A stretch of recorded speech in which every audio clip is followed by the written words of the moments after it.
Well, Michelle, great to be meeting with you here in Overland Park, Thanks Kansas. for joining us. Yeah, Got to view the new offices. Yeah, First time seeing it it. is really nice here. Yeah, it's really great. So maybe before we dive in, tell us a little bit about you and your current role. Okay. VP of Sales for our logistics division here at WATCO.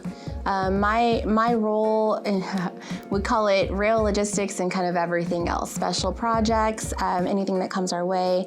Our core business on the rail logistics side is we help keep freight moving for our customer. So pretty much if there is a solution that involves a supply chain component outside of our traditional rail or terminals, our team then takes it on board and helps our customers. Now, WATCO is not your first, pardon the pun, rodeo as it relates to railroading. So you've been in the industry for some time.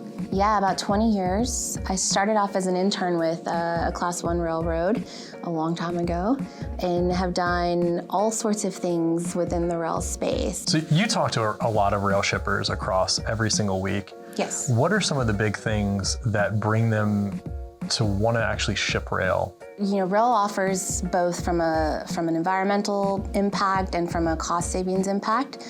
So you see the supply chain challenges all over the media today. Customers who may not have been open to rail shipping before are now just saying, how do I get my product to where I need it to be?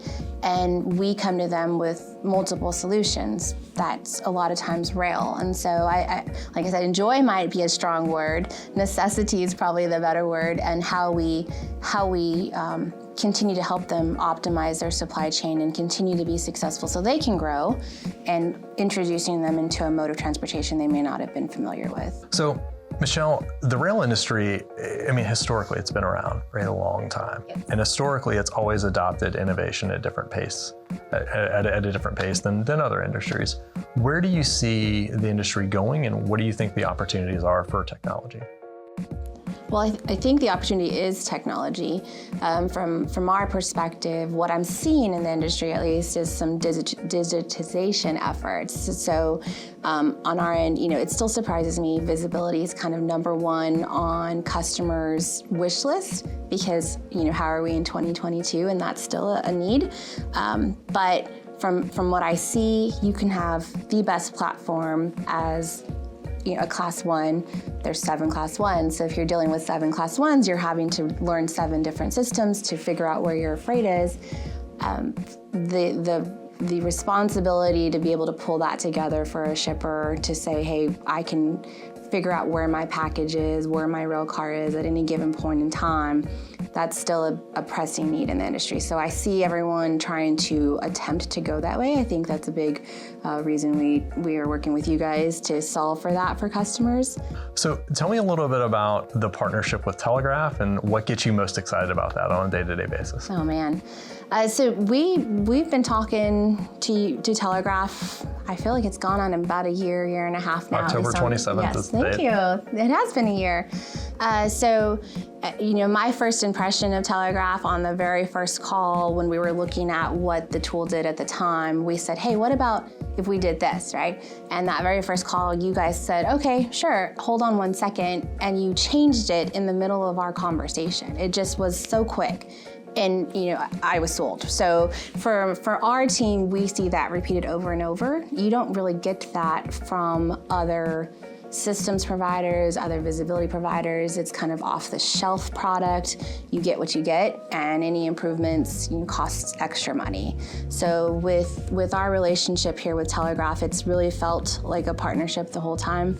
It feels like we're listened to. It feels like you guys soak it all in and come back and let our, make our dreams come true when it comes to data. I geek out over the data piece, but that vision has really allowed us to help our customers faster, make our jobs easier, and it has felt like we're building something exciting together.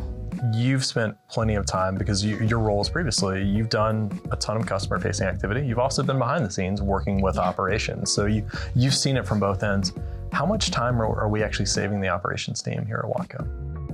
I'll give a project, for example. So our operations team, which do the day-to-day, execute on what we sell, right? And so we have to make sure they know what we're offering to the customer, what we've committed to the customer, and letting them do that day to day. That team, as we've trained them, has gone from taking a full day's work on one customer, as they've had to manually go creep data out of each of the Class 1 systems, put it all together, make it look nice for the customer, get some actionable items. That now becomes my 10-minute check-in in the morning. I can go and see what I need to create action items on, and then I can spend my day doing operations versus pulling together the data for the customer, pulling together red flags for the customer. We utilize the Telegraph tool to highlight those things for us, and then we can go create action items and step in on behalf of the customer. So it's been game-changing for our ops side, and for our sales side, we're not having to spend as much time training up our operations team, because they have that at their fingertips now, and we can go and do what we need to do on the sales front.